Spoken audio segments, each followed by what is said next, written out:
Kita mulai sesi yang kedua. Bismillahirrahmanirrahim. Assalamualaikum warahmatullahi wabarakatuh. Innal hamdalillah nahmaduhu wa nasta'inu wa nastaghfiruh. Wa na'udzu billahi min shururi anfusina wa min sayyiati a'malina. May yahdihillahu fala mudilla lahu wa may yudlil fala hadiya lahu. Asyhadu an la ilaha illallah wahdahu la syarika lahu wa asyhadu anna Muhammadan abduhu wa rasuluh sallallahu alaihi wa alihi wasallam wa man tabi'ahum bi ihsan ila yaumiddin amma ba'd. Ma'asyiral ikhwani wa akhwati fillah, azanillahu wa iyyakum rahimani wa rahimakumullah. Baik, di sesi yang kedua ini kita akan tambahkan sebagian ayat-ayat seputar keutamaan ilmu. Jadi tadi ada 4 ayat ya, sudah diterangkan oleh penulis. Ada di surah Thaha, ada di surah Az-Zumar, ada di surah Al-Mujadilah, dan juga ada di surah apa tadi terakhir? Surah Fatir. Baik.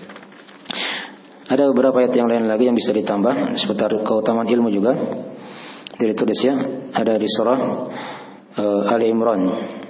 Ya, ayat ke-18. Surah Ali Imran ayat ke-18.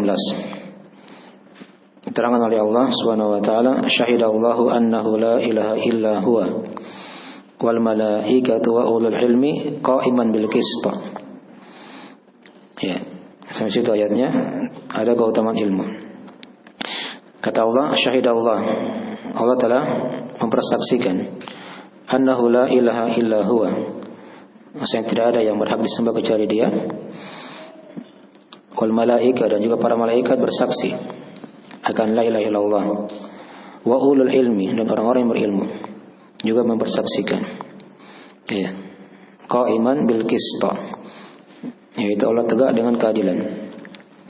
Di sini kata para ulama ada keutamaan ilmu di situ dari sisi mirip dengan keutamaan yang ketiga tadi ya. Maksudnya ilmu itu dari sebab yang mengangkat apa? Derajat. Perhatikan di sini ya. Allah bersaksi akan la ilaha illallah, malaikat bersaksi. Yang ketiga disebutkan di situ orang-orang yang berilmu. Ini ada isyaratnya akan ketinggian ilmu agama.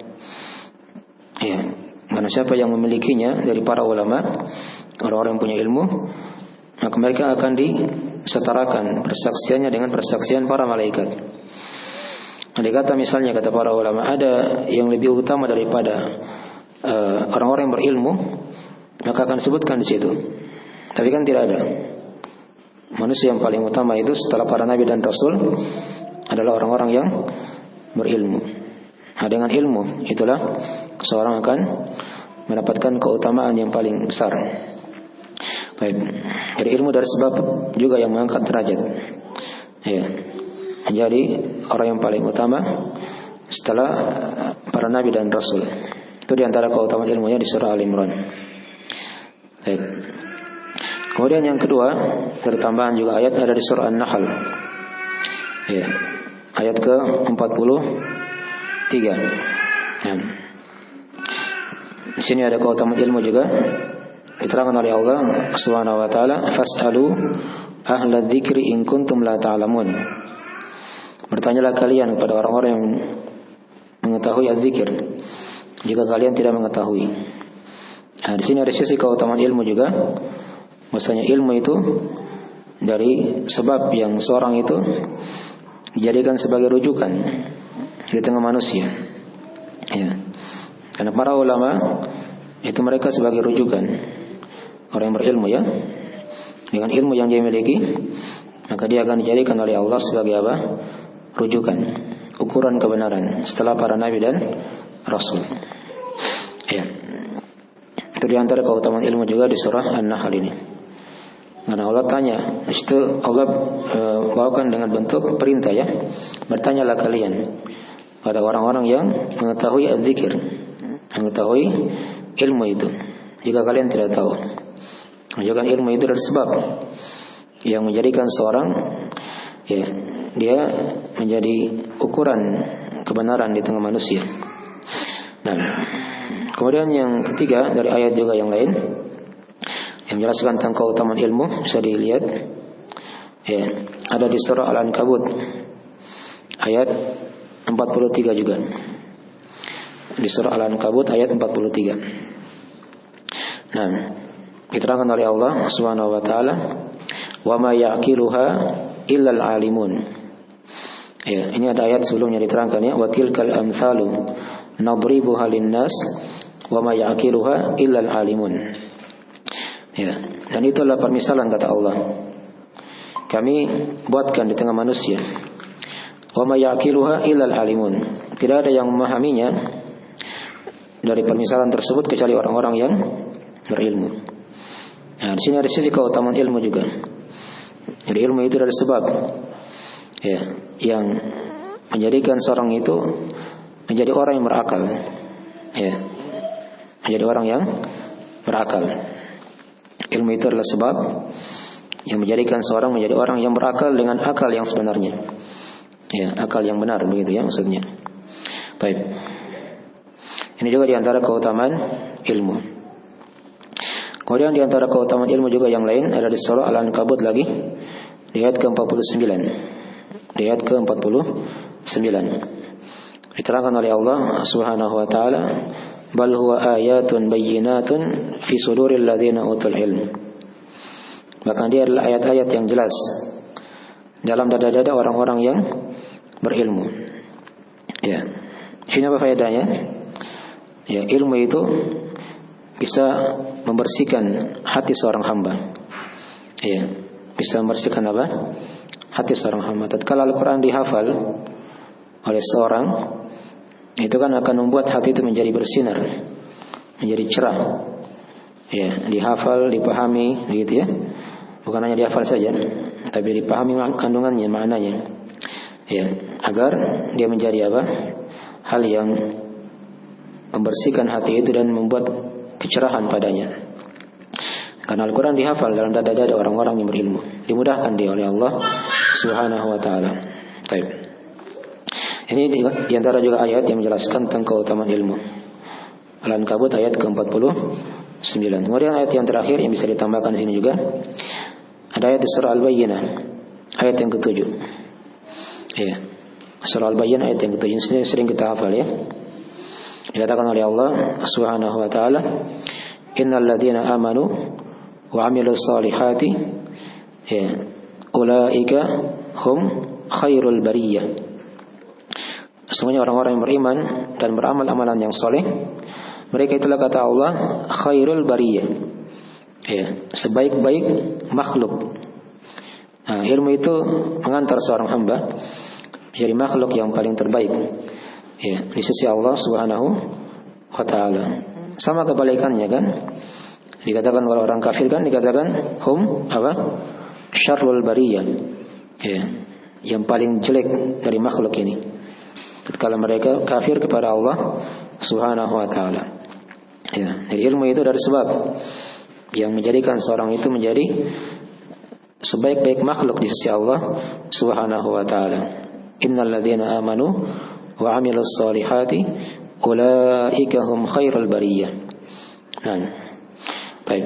Mungkin di antara sebagian ayat-ayat tambahan seputar keutamaan ilmu. Ya, tentunya masih banyak ayat yang lain lagi kalau kita ingin baca. Ya, hanya kita meringkas pembahasan. Insyaallah mungkin ada buku yang lain yang menjelaskan tentang masalah itu di tingkatan kedua mungkin ya dari pembahasan keutamaan ilmu ini. Baik, sekarang kita lihat hadis-hadis tambahan dari keutamaan ilmu lagi di buku Kitabul Ilm ini ya. Ya.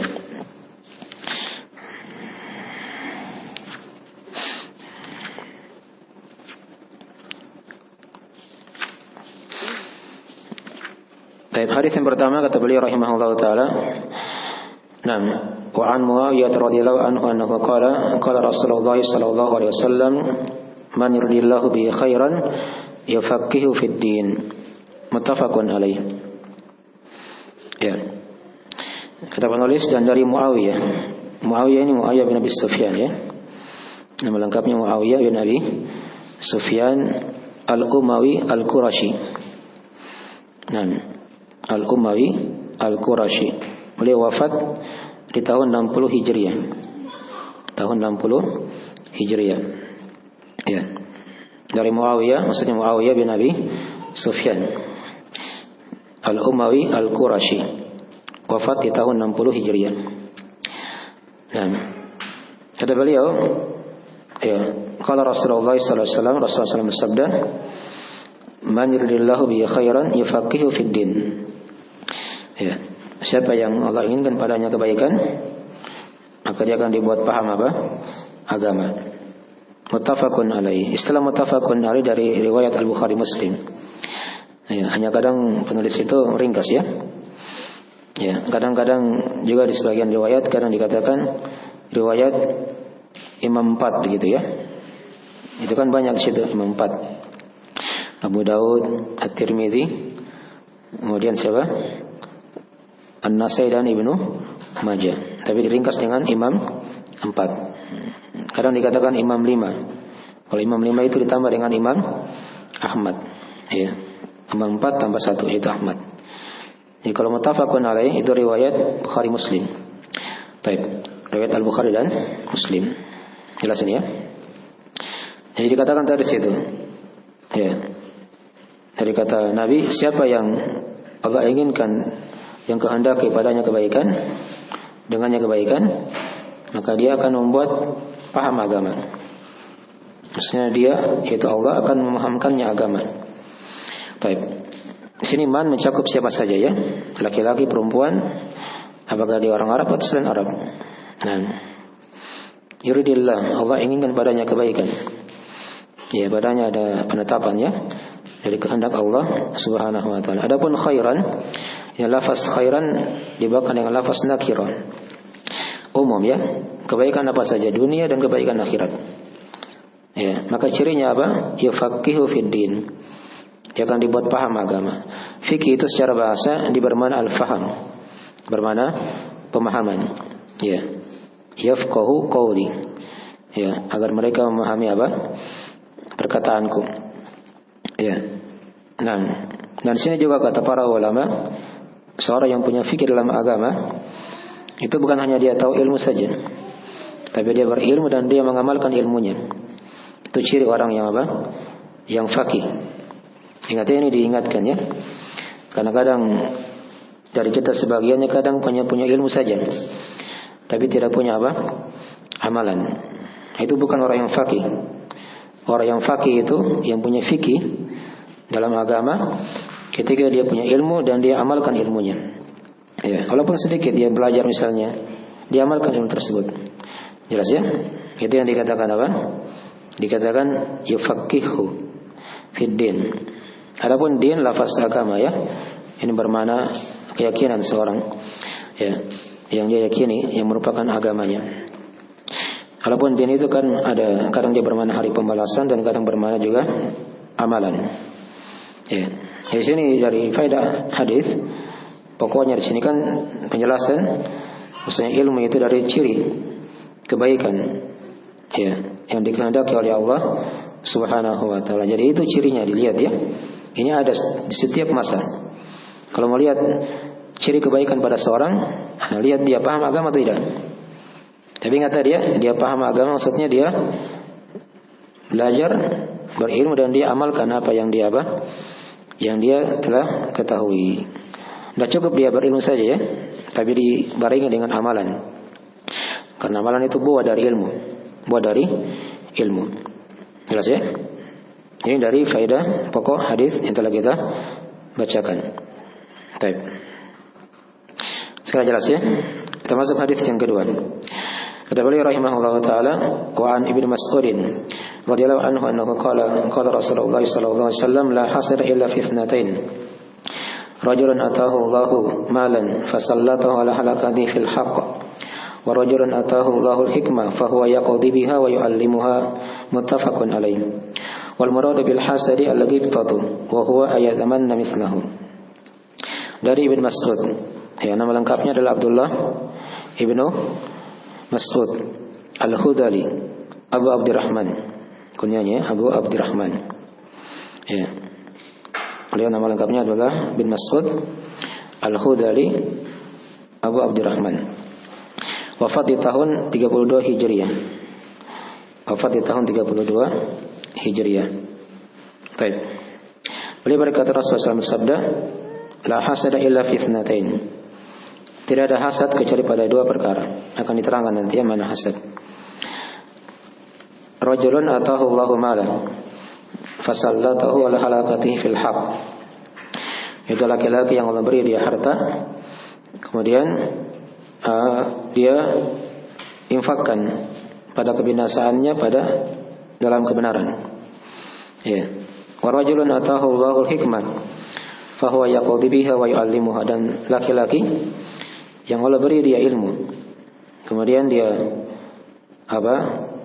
putuskan permasalahan dengannya, selesaikan masalah begitu ya. Nah, dan dia ajarkan ilmu tersebut.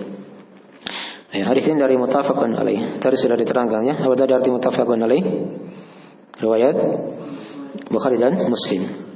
Kata beliau al-ghibtatu, di sini kan dari dikatakannya wal muradu bil hasad al-ghibtah. Yang dimaksud dengan hasad di hadis ini adalah al-ghibtah. Adalah ghibtah. Apa itu ghibtah? Kata beliau yaitu ia berangan-angan semisalnya. Baik, kita akan terangkan hadisnya ya, supaya lebih jelas. Tadi kan dikatakan di awal hadis la hasada, tidak ada hasad. Ya. Hasad itu kan ada dua macam. Ada dua macam ya. Ada hasad yang tercela, ada hasad yang terpuji. Ya, kalau dia diitlaqkan dalam ayat atau hadis, kata hasad itu memang arahnya kepada asalnya kepada mana yang tercela.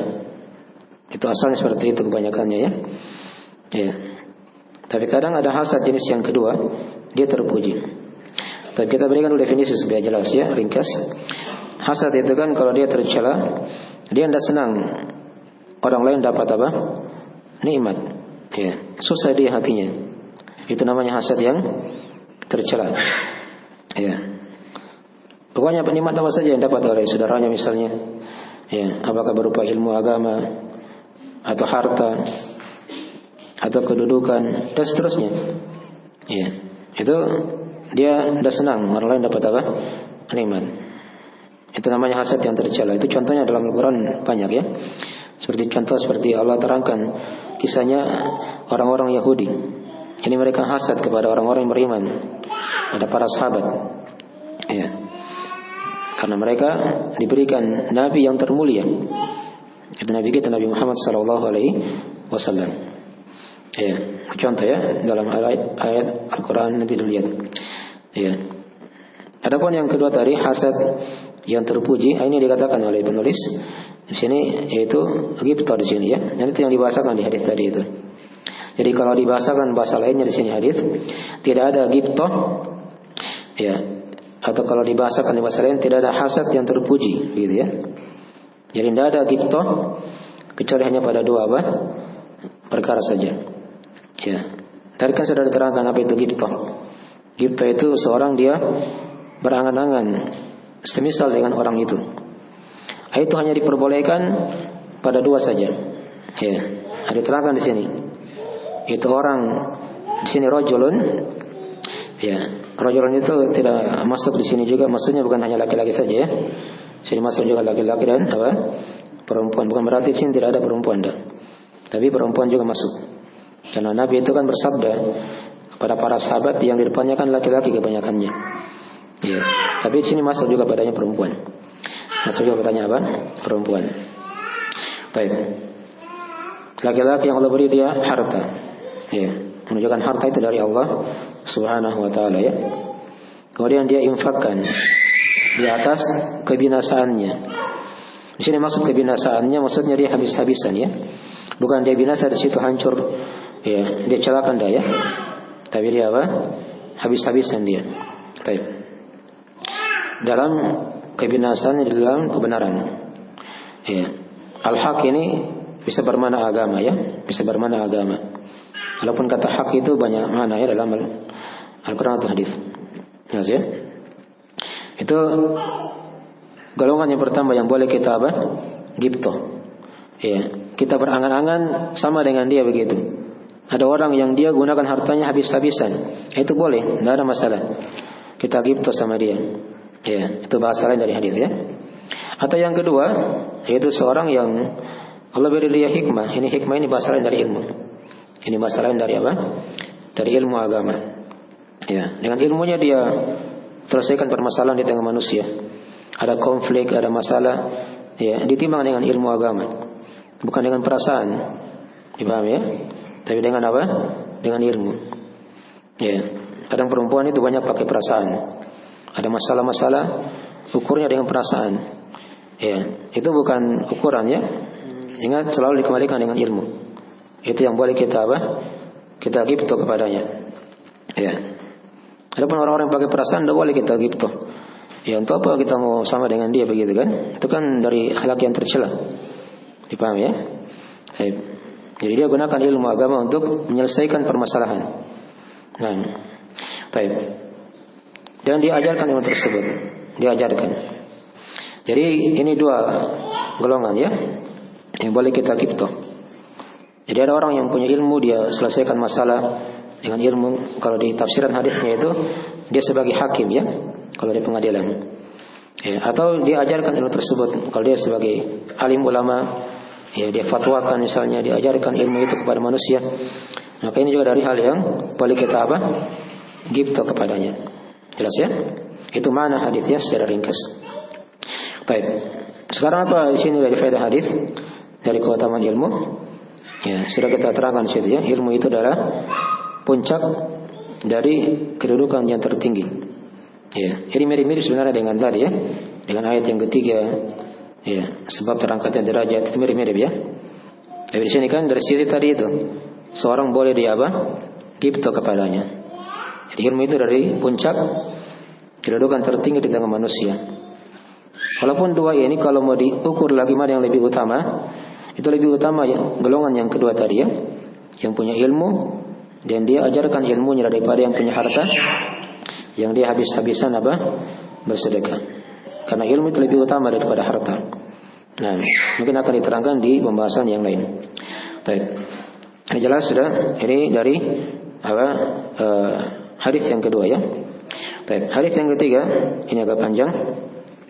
Baik. Kata beliau rahimahullahu taala, wa Nabi Musa radhiyallahu anhu qala Nabi sallallahu alaihi wasallam, "Mathalu ma ba'athani Allahu bihi minal huda wal ilmi, kamathali ghaithin asaba ardan, fakanat minha ta'ifatun minha thayyibatun qabilatil ma'a, fa'ambatatil kala'a wal ushbal katsir, wa kana minha ajadibu ya amsakatil ma'a, fanafa'a Allahu biha an-nas, wa syaribu minha wa saqaw wa zara'u wa asaba ta'ifatan minha ukhra, innama hiya ki'an la tumsiku ma'an wa la tumbidu kala'an, fadzalika mathalu man faqaha fi dinillah, nah wa nafa'ahu ma ba'athani Allahu bihi fa'alima wa 'allama, wa mathalu man lam ya'fa bidzalika ra'san wa lam yaqbal hudallahi alladzi ursiltu bih." Muttafaqun alaihi. Baik. Kata beliau rahimahullah taala dari Abu Musa. Abu Musa ini nama lengkapnya adalah Abu Musa Al-Asy'ari. Ya. Namanya adalah Abdullah bin Qais. Abdullah ibn Qais. Ya. Abdullah bin Qais. Abu Musa itu kunya ya. Ayahnya Musa begitu kan maksudnya. Nah, Al-Asy'ari. Beliau wafat di tahun 60. Ada yang mengatakan di tahun 62, ada yang mengatakan di tahun 63 Hijriah. Ya. Wafat tahun 62 atau 63 Hijriah. Baik. Ya. Kata beliau, ya. Beliau berkata situ, kalau Nabi SAW bersabda, "Mathalu ma ba'athani Allahu bihi." Perumpamaan apa yang Allah mengutus aku dengannya. Nah, minal huda wal ilm, dari petunjuk dan ilmu.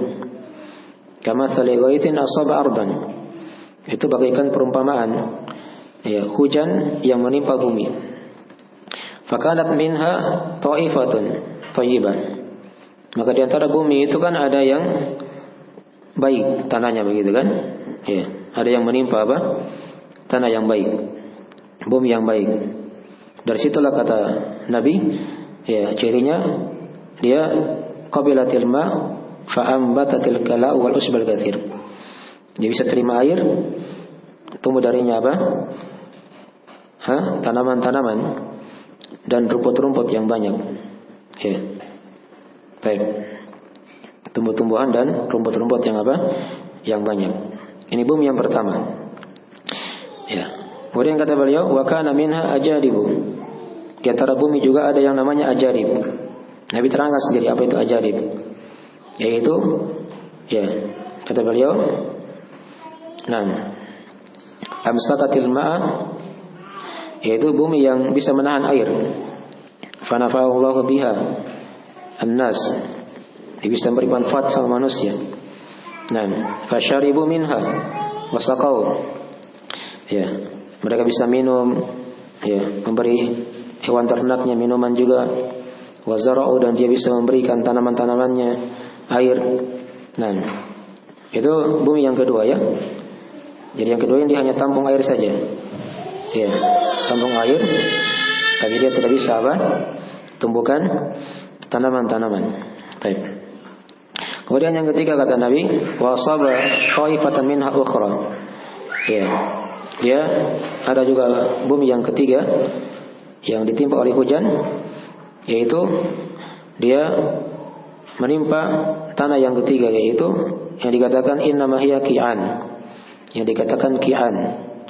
Ya, qi'an itu tanah yang keras, yang terjal. Ya, kadang ada bebatuan-bebatuan di situ. Ada kerikil-kerikil tajam. Ya, lereng-lereng pegunungan. Itu yang dikatakan qi'an. Ya, qi'an ini kata Nabi, la tumsiku ma'an wa la tumbitu kala'an. Dia tidak bisa menahan air, dan juga tidak bisa menumbuhkan tanaman. Ya. Ini perhatikan, ya. Awalnya Nabi SAW membagi tanah yang ditimpa oleh hujan menjadi 3 macam. 2 yang baik, 1 yang yang jelek. Walaupun kan yang paling baik itu yang pertama, yang bisa menumbuhkan bisa menerima air, dan dia bisa menumbuhkan tanaman. Yang kedua baik juga, karena dia bisa menampung air, tapi tidak masuk dalam tanah, ya. Dia hanya bisa menampung saja. Datang orang minum, hewan juga seperti itu, bisa juga dipakai pengairan. Ya, ada yang ketiga, tanah dia tidak bisa tampung air, hujan turun sudah habis. Apalagi mau tumbuhkan tanaman, tidak bisa. Itu yang dikatakan tadi qi'an. Baik. Itulah kata Nabi SAW, fadzalika mathalu man faqaha fi dinillah. Ya, demikianlah kata Nabi. Seperti itulah permisalan orang yang memahami dalam agama. Ya, wa nafa'ahu ma ba'athani Allahu bihi fa'alima wa 'allama. Ya, memberi manfaat apa yang Allah utus aku dengannya. Dia bisa belajar dan dia bisa mengajar. Nah, itu kan kelompok yang pertama dan yang kedua tadi. Walaupun di situ kan ada tingkatan, sudah diterangkan. Ya, wa mathalu man lam yarfa' bidzalika ra'san. Ini golongan yang ketiga tadi. Dan perumpamaan orang yang tidak mengangkat kepalanya. Ya. Wa lam yaqbal hudallahi alladzi ursiltu bih. Dan dia tidak menerima petunjuk yang aku diutus dengannya. Ya, jadi ini jelas di sini, ya. Jadi Nabi memberi perumpamaan. Hujan itu bagaikan ilmu agama. Bagaikan ilmu agama. Hujan melimpah bumi. Bumi terbagi menjadi 3. Ada yang baik, itu ada sudah diterangkan. Yang kedua yang begini. Yang ketiga yang jeleknya. Ya. Nah, sama juga dengan ilmu yang menimpa hati manusia. Seperti itu juga. Ada yang menerima ilmu, lahir darinya amalan soleh. Ya. Yang kedua, ada yang bentuknya dia hanya tampung saja ilmu. Ya, dia belum bisa mengamalkannya kadang. Ini yang kedua, ya, tapi dia ada kebaikan. Karena dia sudah bisa menampung ilmu. Walaupun belum sempurna dia bisa amalkan itu ilmu, kan. Ini kata para ulama kadang dicontohkan seperti orang-orang yang memberikan riwayat-riwayat itu, kan. Ada sanad riwayat gitu, ya. Kadang dia sekedar menyampaikan saja. Ada manfaat, tapi dia belum tentu dapat manfaat, karena belum masuk di hatinya ilmu tersebut. Bagaikan tanah tadi yang baru menampung air. Itu kadang mirip dengan kita yang baru-baru belajar gitu, ya. Mungkin kita awalnya baru menulis, ya, baru berpikir begitu, kan, baru menghafal. memahami sedikit-sedikit. Hanya kadang belum masuk di hati. Belum masuk apa? Di hati. Itu butuh proses. Itu butuh apa? Proses. Tapi kadang apa yang kita tulis, apa yang kita mungkin pahami, yang kita hafalkan, bisa kita berikan kepada yang lain. Dipahami ya? Bisa kita berikan kepada yang lain. Tapi kadang hati kita, sebagian kita kadang belum bisa menerima. Ya. Nah itu butuh diproses lagi agar dia bisa menjadi seperti yang pertama. Jelas ya? Nah, yang ketiga, hati manusia seperti mirip tanah tadi itu yang ketiga. Ya. Datang ilmu, tidak ada pengaruhnya. Ya, kalau tadi Nabi bahasakan apa? Dia tidak angkat kepalanya. Dia tidak angkat apa? Kepalanya. Ya. Kalau sudah tidak angkat kepalanya, berarti semua badannya tidak akan angkat melihat kepada ilmu itu, karena kepala itu adalah hal yang lebih mulia. Dia ikut, seluruh badan itu ikut kepada apa? Kepada kepala. Jelasin ya. Baik. Mungkin dari ringkasan hadis tadi maknanya ya. Adapun hadis ini faedah pokoknya jelas sudah diterangkan di situ. Ya. Maksudnya ilmu itu dari sumber yang apa? Menghidupkan hati. Ya. Sumber kehidupan hati. Itu diantara keutamaan ilmu agama ya. Bagaikan hujan tadi. Iya. Nah, ilmu juga seperti itu. Nah, perhatikan tadi bahasa hadis ya. Bukan hujan rintik-rintik ya. Nabi katakan al-ghaith. Ya, ghaith itu hujan yang sangat banyak. Seperti itulah ilmu agama. Ya, tapi kadang hati manusia ada yang terima, ada yang baru tahap menampung, ada yang memang tidak mau terima. Ya, hidayah di tangan Allah Subhanahu wa ta'ala. Kalau dia terima, nah itulah tadi jenis tanah yang pertama. Hidup dia hatinya dengan apa? Dengan ilmu agama. Ya. Sehingga dia bisa mudah beramal. Bisa mudah beramal, enak hidupnya. Walaupun mungkin serba kekurangan. Tapi kalau dia punya ilmu agama, itu akan perbaiki hatinya. Akan diperbaiki apa? Hatinya oleh Allah Subhanahu wa ta'ala. Baik, bagian dari sekalian ringkas dari faedah hadis yang ketiga. Ilmu itu dari sebab yang menghidupkan hati seorang hamba, sebab kehidupan hati. Baik, kemudian hadis yang keempat.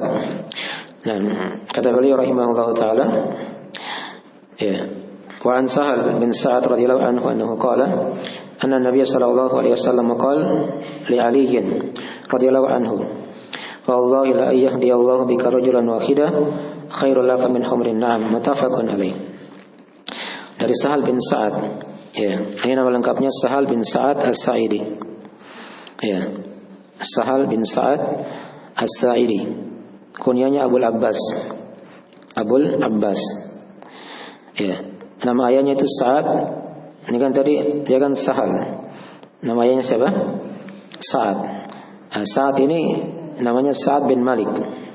Dipaham ya? Sa'ad bin Malik. Ya. Jadi ada beberapa orang sahabat itu yang namanya Sa'ad bin Malik. Ini diantaranya ya. Itu ayahnya Sahal bin Sa'ad. Ada juga yang lain, yaitu Abu Sa'id Al-Khudri. Itu namanya siapa?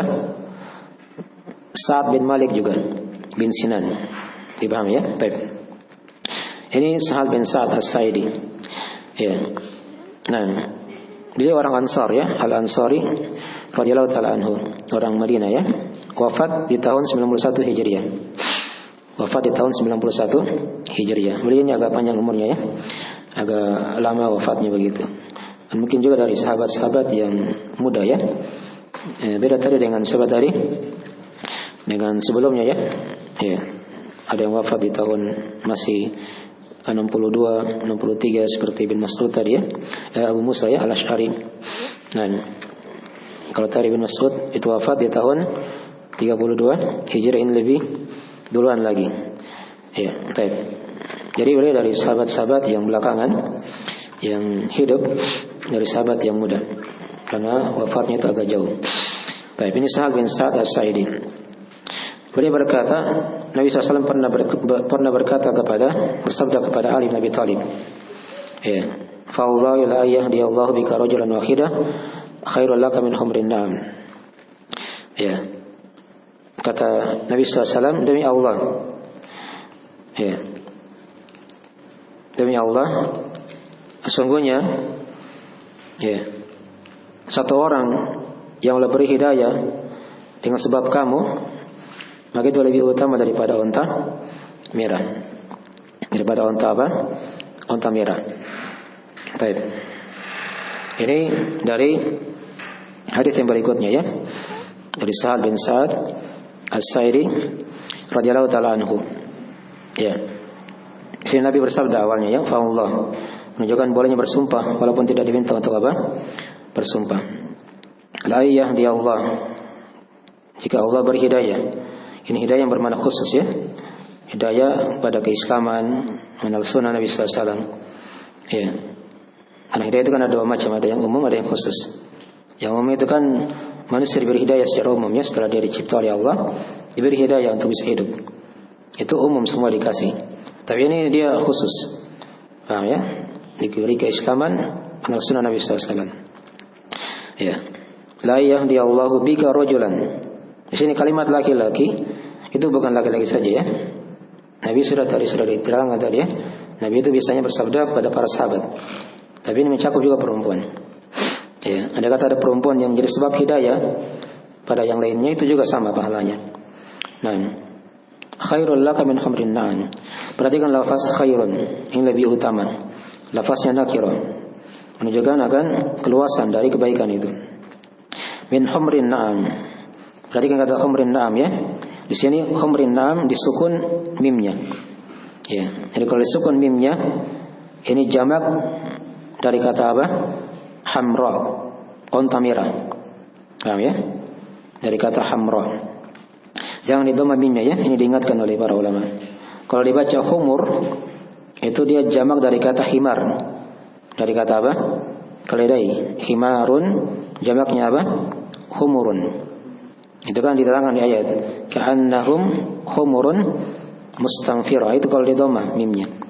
Mereka itu seperti apa? Keledai yang diusir begitu ya. Itu orang kafir. Ini dibaca sukun mimnya ya. Min humrin na'am. Maksudnya apa? Unta merah. Ya, unta merah. Ini bentuk idhofah mudhaf ilaih yang bermakna sifat. Di sini ya, yang bermakna apa? Sifat. Unta yang berwarna merah. Dan unta merah itu dia merupakan lambang kekayaan orang Arab yang paling mahal ketika itu ya. Kalau kita mungkin sekarang itu mobil mewah, itu kadang mirip dengan unta merah di masa dahulu. Ya. Dan mungkin harganya juga dekat-dekat ke situ ya. Puluhan juta kalau sekarang unta merah itu. Ya. Baik. Bertingkat-tingkat. Muttafaqun alaih. Riwayatnya dari riwayat Al-Bukhari dan Muslim. Ini hadisnya panjang sebenarnya kalau mau diceritakan ya. Jadi ketika itu kan Nabi utus Ali bin Abi Thalib untuk apa? Berperang. Ya. Maka mereka diwasiati di situ ya, para sahabat ini. Dan diajarkan sebelum diperangi, mereka diajarkan dulu, ditawarkan apa masuk Islam begitu kan. Ajarkan mereka la ilaha illallah Muhammadar Rasulullah. Kalau mereka taat, ya mereka apa diajarkan lagi salat, begitu dan seterusnya begitu ya. Kalau tidak mau kan mereka bayar apa? Upeti. Kalau tidak mau baru diperangi. Ya. Maka Nabi ingatkan di situ, di antara dari wasiat beliau, dan andai kata ada seorang yang dapat hidayah karena sebab kamu, maka itu lebih utama daripada unta-unta merah. Perhatikan ini lafaz jamak, bukan satu unta ya, tapi lafaznya jamak humrun, itu unta-unta merah. Ya. Nah, di sini ada faedah ilmu di situ ya, diterangkan di situ. Maksudnya ilmu itu lebih baik dan lebih utama daripada dunia dan segala isinya. Ya, daripada dunia dan segala apa isinya. Ya, perhatikan ya, bisa mengalahkan harta yang paling mahal. Ya, dari unta-unta merah yang dimiliki ketika itu. Satu orang saja yang seorang dia ajak, walaupun bukan dia mungkin yang mengajar, dia hanya mungkin jadi sebab saja orang lain dapat apa? Hidayah. Maka ini lebih utama daripada dunia dan segala isinya. Jelasan ya? Itu di antara keutamaan apa? Keutamaan ilmu agama. Baik. Ya, mungkin segera itu dulu. Ini dulu yang kita bisa bahas 4 hadis ya. Waktu zuhur sudah mau masuk. Ya. Hadis yang kelima kita akan bahas setelah zuhur insyaallah taala. Nanti kita lihat ya kalau misalnya bisa selesai. Soalnya ini masih ada berapa ini? Masih ada sekitaran. Ini kan hadisnya 17 ya. Kalau 4 berarti dikurangi 4 baru berapa? Baru 13. Masih ada 13 hadis lagi. Ya. Nanti kita lihat kalau misalnya sudah selesai, kita sambung nanti di pekan-pekan depan insyaallah taala. Ya, karena waktu kita hanya sampai zuhur saja ya. Mungkin asar tidak usah kita belajar. Tapi sekarang dulu mungkin ya, insyaallah cukup. Kita akhiri majelisnya. Ini dulu 4 keutamaan dari ilmu agama tadi ya. Yang pertama tadi apa? Di hadis yang pertama coba diulangi. Hadis Muawiyah tadi bin Abi Sufyan. Ilmu itu apa? Ciri kebaikan seorang hamba yang dikehendaki oleh Allah. Yang kedua apa tadi? Hadis Ibn Mas'ud. Apa tadi? Ilmu puncak kedudukan yang tertinggi. Hadis yang ketiga, hadis Abu Umamah tadi, ilmu itu ada apa? Sumber kehidupan hati. Ya, kebaikan hati. Kemudian yang keempat, hadis terakhir dari Sa'ad bin Sa'ad As-Sa'idi, ilmu itu adalah apa? Lebih baik daripada dunia dan segala isinya. Mengalahkan harta yang paling mahal yang dimiliki oleh manusia. Baik, itu saya kira dari akhir pembahasan kita pada sesi sebelum zuhur ini ya. Insyaallah kita akan lanjutkan setelah zuhur, langsungnya kita masuk. Setelah zuhur kita bahas sedikit lagi yang bisa kita selesaikan sampai waktu selesai dan kita akhiri majelisnya. Tapi sekarang itu dulu akhir majelis, semoga manfaatnya. Bila ada kurang mohon dimaafkan. Dan subhanakallahumma bihamdik, asyhadu an la ilaha illa anta, astaghfiruka wa atubu ilaik. Assalamualaikum warahmatullahi wabarakatuh.